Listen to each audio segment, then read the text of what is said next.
दोस्तों, आज हम बात करेंगे जोमेटो के बारे में। इंडिया की सबसे बड़ी फूड डिलीवरी और डाइनिंग प्लेटफॉर्म कंपनी। क्या यह स्टॉक फ्यूचर में मल्टी बैगर बन सकता है या फिर यह सिर्फ शॉर्ट टर्म हाइप है?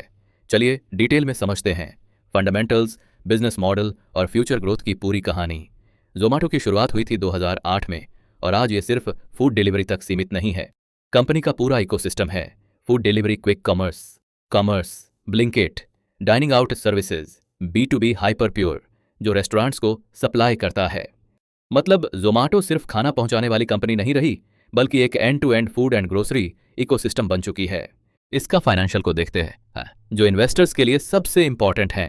फाइनेंशियल ईयर 2024 में जोमेटो का रेवेन्यू 12,114 करोड़ तक पहुंच गया, जो पिछले साल से लगभग 70% ग्रोथ है।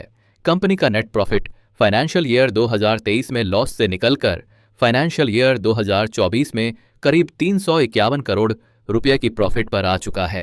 EBITDA मार्जिन पॉजिटिव हो गया है, यानी बिजनेस अब कैश बर्न्स नहीं कर रहा। मतलब जोमेटो सिर्फ खाना पहुंचाने वाली कंपनी नहीं रही, बल्कि एक end to end food and grocery ecosystem बन चुकी है। अब देखते हैं इसका बिजनेस सेगमेंट्स ब्रेकडाउन।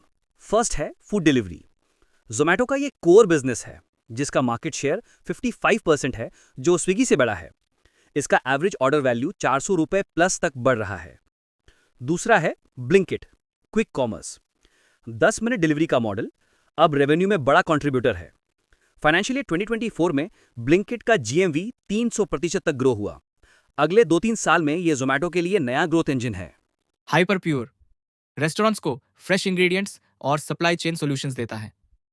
अभी छोटा सेगमेंट है, लेकिन स्टेडी B2B ग्रोथ दिखा रहा है। अब देखते हैं इसका strength and weakness. Risk strengths of Zomato: strong brand recall और 30 करोड़ से अधिक एक्टिव यूजर्स हैं। नेटवर्क इफेक्ट: जितने ज्यादा यूजर्स उतने ज्यादा रेस्टोरेंट्स ऑनबोर्ड होगा। Blinkit integration, grocery plus food एक ही ऐप में फ्यूचर में ऐड हो सकता है। पॉजिटिव कैश फ्लो: अब इन्वेस्टर्स को क्वार्टरली प्रॉफिट दिख रहा है।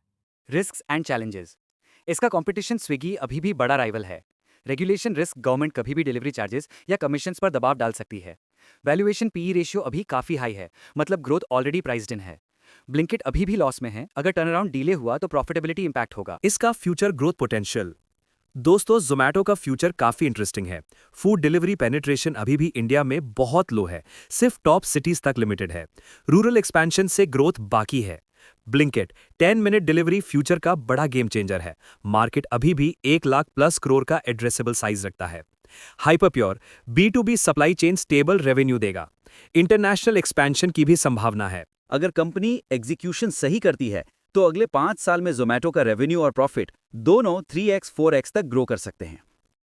फाइनली ओवरव्यू इसका है, तो क्या जोमेटो लॉन्ग टर्म पोर्टफोलियो में होना चाहिए? अगर आप शॉर्ट टर्म ट्रेडर हैं तो स्टॉक थोड़ा वॉलेटाइल रहेगा, लेकिन अगर आप 5 से 10 साल का होराइजन रखते हो तो Zomato India's digital consumption story का बड़ा हिस्सा बन सकता है। मेरी राय, जोमेटो एक high growth plus high risk stock है। कंजर्वेटिव इन्वेस्टर्स इसे अवॉइड करें, लेकिन अग्रेसिव लॉन्ग टर्म इन्वेस्टर्स के लिए ये एक अच्छा बेट है। दोस्तों, ये था जोमेटो का फुल एनालिसिस। आपको क्या लगता है, जोमेटो अगले 10 साल में इंडिया का अमेज़न बन सकता है? कमेंट में बताइए, और वीडियो पसंद आया हो तो लाइक और सब्सक्राइब करना मत भूलना।